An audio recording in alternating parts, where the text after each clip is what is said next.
A fundação, ela surgiu de um evento assim muito peculiar. A engenharia de produção da universidade, ela foi um desdobramento da engenharia mecânica.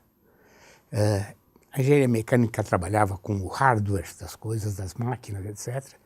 E uma série de professores começaram a verificar que era necessário a gestão desse sistema produtivo. E um principal professor da época, o professor Rui Leme, verificou que isso era importante e começou a fazer uma outra modalidade de engenharia, a engenharia de produção, que tomava conta do sistema produtivo.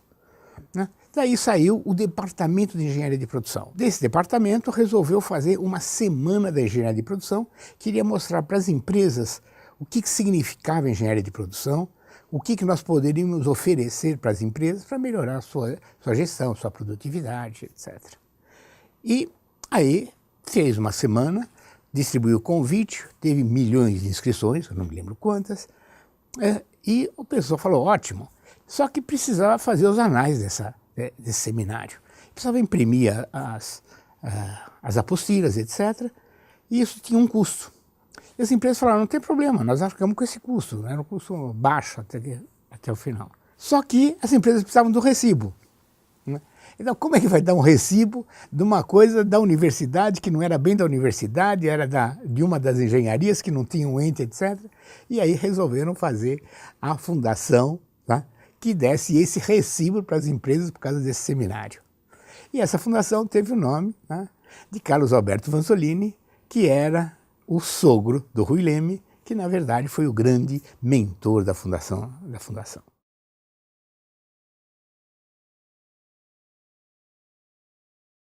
O professor Rui Leme era uma figura, era um homem extraordinário. Ele tinha uma capacidade assim, de congregar as pessoas de uma forma fantástica. Ele tinha uma visão, um conhecimento das pessoas que me deixava assim, impressionado. Conversar 2 minutos com ele, você já fala, esse é o homem, não tem jeito.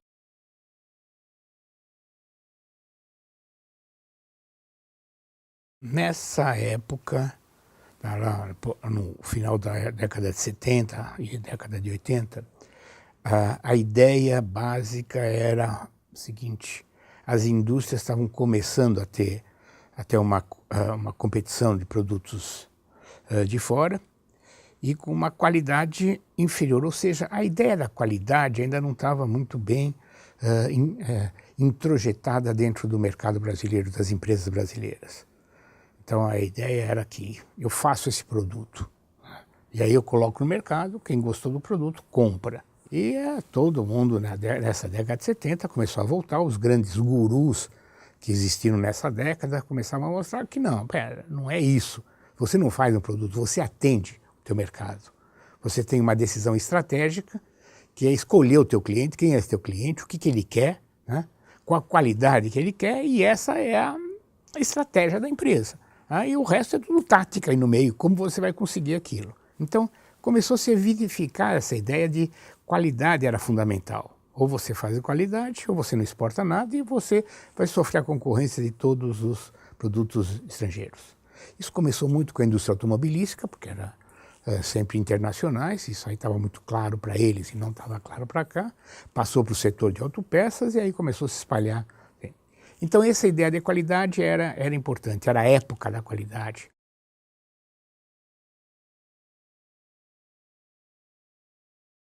No começo da década de 80, houve o Ministério da Ciência e Tecnologia, fez um programa que chamava PADCT, Programa de Apoio ao Desenvolvimento Científico-Tecnológico. E a ideia desse programa era, inicialmente, fazer uma visão sobre o que faltava na ciência e tecnologia brasileira, o que deveria ser modificado, implantado, para aumentar a competitividade das empresas nacionais. Então, dividiram esse grande programa em 13 setores. Nós ficamos com o 11º bloco, que era a qualidade industrial.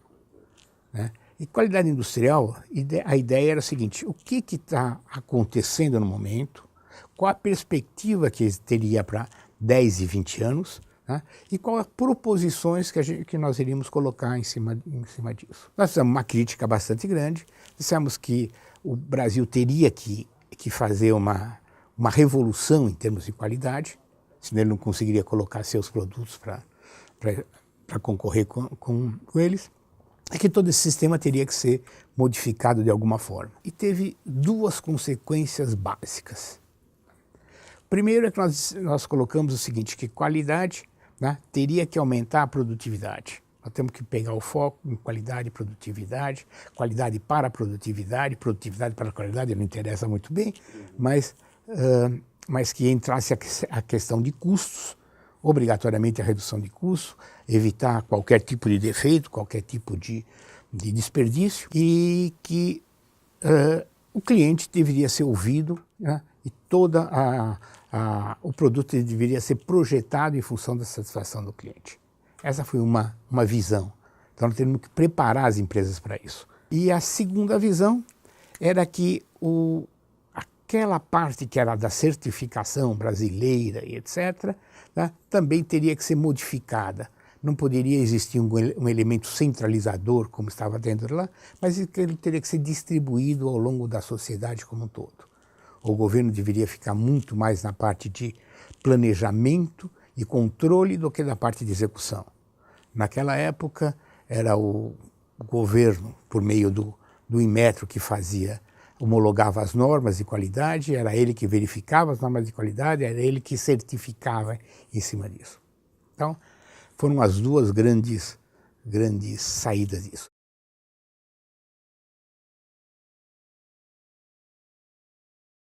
Eles aceitaram tanto o nosso estudo que foi desenvolvido um outro programa baseado nesse estudo, que é Programa Brasileiro de Qualidade e Produtividade. E existiam, assim, 3 visões um pouco diferentes. Então, essas 3 visões que foram colocadas no nosso estudo, o pessoal começou a falar quem são as organizações que poderiam trabalhar nessas 3 visões. Então foi escolhido, dentre todas as organizações brasileiras, 3 entidades. Então tinham 3 visões, uma era a visão que a gente estava defendendo muito, que era a ideia de qualidade e produtividade para o mercado. Então, uma das vertentes desse programa ficou com a Fundação Carlos Alberto Vanzolini. Uma outra vertente aparecia do chamado modelo japonês. O modelo japonês era uma ideia de que você pegue a organização e comece a fazer um treinamento assim de cima a baixo, né, de tal forma que cada um dos componentes da organização podem influenciar na qualidade, pode dar sua opinião da qualidade, tem que trabalhar nos programas da qualidade. E isso ficou com uma outra entidade, né, que é a Fundação Cristiano Ottoni. E uma terceira visão de qualidade, que era a seguinte, eram as normas de qualidade.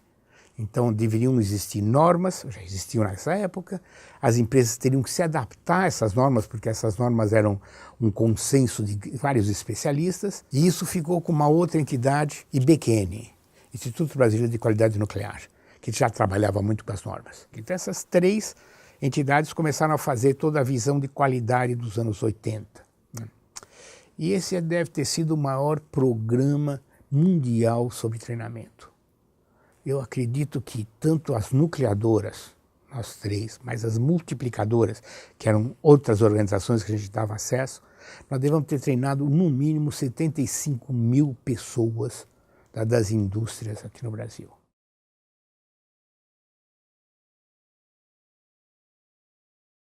Essa parte da certificação, depois, foi uma coisa interessante, porque foi a segunda vertente daquele estudo que nós fizemos. Aí o ministro, na época que isso já estava no governo do Collor, pegou e falou o seguinte, olha, nós vimos o seu estudo, é muito bom, acreditamos e, por favor, quebre a hegemonia do Inmetro. Então, uma briga violenta para retirar do Inmetro essa capacidade que ele tinha de fazer a norma, fazer a verificação e ele mesmo fazia tudo. O professor Joaquim, que provavelmente deve dar seu depoimento também, né, foi enviado pela Fundação para participar de algumas missões na Inglaterra e ele foi encarregado de implantar essa certificação. Primeiro a gente falava mal da certificação, depois nós começamos a estudar, vimos que era interessante, mesclamos toda essa ideia. E aí, então, quando o professor Joaquim voltou da Inglaterra, nós começamos a montar o nosso sistema de certificação. Aí largamos toda a parte de consultoria, né? E viramos, então, o primeiro organismo não governamental de certificação.